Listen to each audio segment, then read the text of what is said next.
Welcome to को curricular master YouTube channel. आप सभी का स्वागत है आपके अपने यूट्यूब चैनल को करिकुलर मास्टर में। आपके लगातार कमेंट आ रहे थे कि सर जी ये बताएं कि अगर बीए में एडमिशन लें या बीए में हम हैं तो कितने सब्जेक्ट के पेपर देने होते हैं और कौन कौन से सब्जेक्ट होते हैं बीए में, यानी बीए में कुल मिलाकर के कितने सब्जेक्ट होते हैं, क्या कितने सब्जेक्ट हमको नई शिक्षा नीति के अनुसार पढ़ने होते हैं, जब से नया नियम लागू हुआ सेमेस्टर कितने सेमेस्टर होते हैं और क्या क्या चीज़, तमाम प्रकार के प्रश्न आपके जो है पूछे जा रहे थे। तो उन सभी प्रश्नों के उत्तर आज की वीडियो के माध्यम से मैं देने का प्रयास करूँगा। सबसे पहले बताऊँगा कि बीए में कुल कितने सब्जेक्ट्स पढ़ने होते हैं, दूसरी बात मेजर और माइनर का क्या लफड़ा होता है, और तीसरा को करिकुलर का क्या एक प्रकार से मैटर है। इसको लेकर के आप बहुत ज़्यादा परेशान हैं, तो आइए तीनों को जानने का प्रयास करते हैं।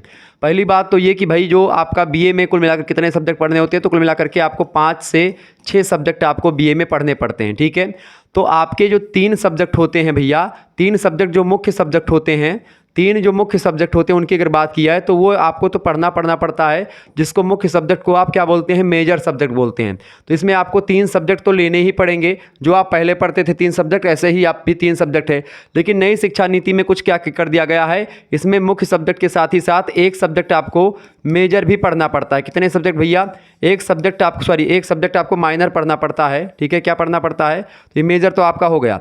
माइनर सब्जेक्ट एक आपको पढ़ना पड़ता है। माइनर सब्जेक्ट का मतलब ये हो गया कि माइनर सब्जेक्ट में क्या होता है, जैसे मान लेते हैं आप बीएससी कर रहे हैं, अब बीएससी कर रहे हैं और आपको हिंदी पढ़ने का मन है, आपको कबीर का दोहा और तुलसीदास जी की चौपाइयाँ पढ़ने का मन है। ठीक है, आप चूँकि साहित्य में रुचि लेने वाले और हिंदी को आप नहीं छोड़ना चाहते, तो आप बीएससी करने के साथ साथ आप क्या कर सकते हैं, बीएससी करने के साथ साथ आप माइनर कोर्स में हिंदी भी पढ़ सकते हैं, आप सोशियोलॉजी भी पढ़ सकते हैं माइनर में, आप एजुकेशन भी पढ़ सकते हैं।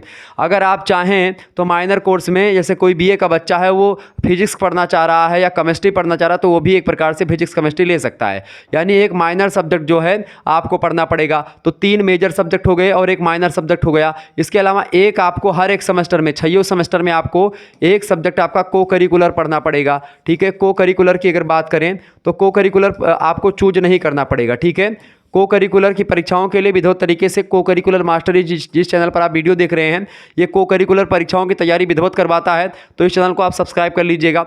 इसके अलावा आपको बता दूं, जो को करिकुलर जो सब्जेक्ट होता है ये 6 सेमेस्टर में बदल करके होता है। यानी कि यहाँ पर 6 सेमेस्टर में आपको, जैसे कि फर्स्ट सेमेस्टर में आपको को करिकुलर में क्या पढ़ेंगे, फर्स्ट सेमेस्टर में फर्स्ट एड एंड हेल्थ पढ़ेंगे। सेकंड सेमेस्टर में जब आप फर्स्ट सेमेस्टर में आप फूड न्यूट्रिशन एंड हाइजीन पढ़ेंगे। सेकंड सेमेस्टर में फर्स्ट एड एंड हेल्थ पढ़ेंगे। थर्ड सेमेस्टर में human values and environmental studies पढ़ेंगे।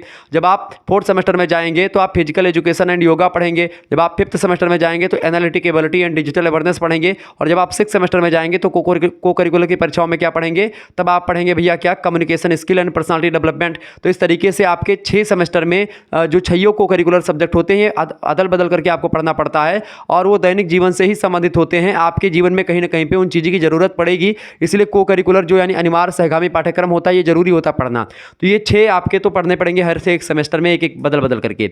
मुख्य और माइनर जो सब्जेक्ट होंगे आपके ये तो यही रहेंगे। लेकिन जब आप एक प्रकार से क्या हो जाएंगे, थर्ड ईयर में पहुंचेंगे, थर्ड ईयर यानी कि आप पहुंचेंगे किस सेमेस्टर में भैया, थर्ड ईयर में पहुंचेंगे। थर्ड ईयर यानी सेमेस्टर नंबर 5। तो 5th सेमेस्टर में क्या हो जाएगा, 5th सेमेस्टर में आपको एक सब्जेक्ट जो है वो छोड़ना होगा। यानी कि जो मुख्य सब्जेक्ट आपके हैं, मुख्य सब्जेक्ट 3 सब्जेक्ट आपके जो हैं, इन्हीं 3 में से एक सब्जेक्ट आपको छोड़ देना है। यानी एक सब्जेक्ट आपको छोड़ देना है, बाकी 2 सब्जेक्ट आपके रहेंगे, 2 सब्जेक्ट होंगे। और उसमें माइनर का भी सब्जेक्ट जहाँ तक है इंक्लूड नहीं होगा, यानी माइनर का पेपर भी आपका नहीं होगा। ये बात आप ध्यान रखेंगे। थर्ड ईयर में माइनर का पेपर भी लगभग नहीं होता है, लेकिन को करिकुलर का पेपर आपका होगा। और कुछ विश्वविद्यालय जिसमें इलेक्टिव पेपर भी होता है। ठीक है, तो इलेक्टिव पेपर जो होता है वो भी एक आध होता है। तो कुल मिलाकर के आपके 3 ये, एक ये और एक ये, 3, 2, 5 और एक सब्जेक्ट अगर इलेक्टिव होता है, आपका कॉलेज सरकारी कॉलेज है तो आपसे बताएंगे कि कौन सा पेपर आपका होगा। ठीक है, तो उसको भी आपको देना पड़ेगा। बहुत हल्का पेपर होता है, नॉर्मली पेपर होता है, तो उसको लेकर के परेशान होने की जरूरत नहीं होती है।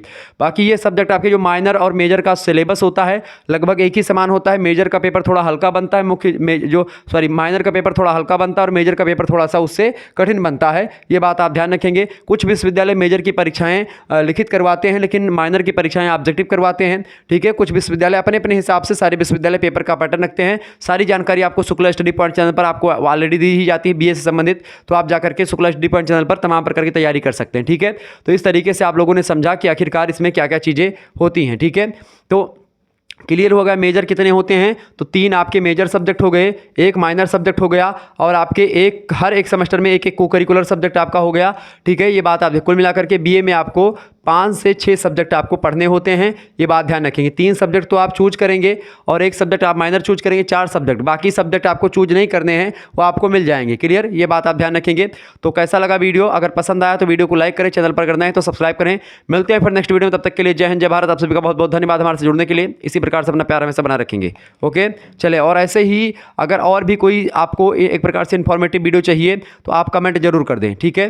यानी अगर आपको ऐसी ही वीडियोस चाहिए जो कि एक प्रकार से आप जो है उम्मीद करते हैं, तो ऐसे क्रिटिकल जो क्वेश्चंस होते हैं आपके दिमाग में जो चल रहे हैं, तो आप कमेंट कर दें, उसके आंसर मैं लगातार देता रहता हूं और मैं दूंगा भी, ठीक है। मिलते हैं फिर नेक्स्ट वीडियो में, तब तक के लिए जय हिंद जय भारत। आप सभी का बहुत बहुत धन्यवाद। क्लियर, चलें।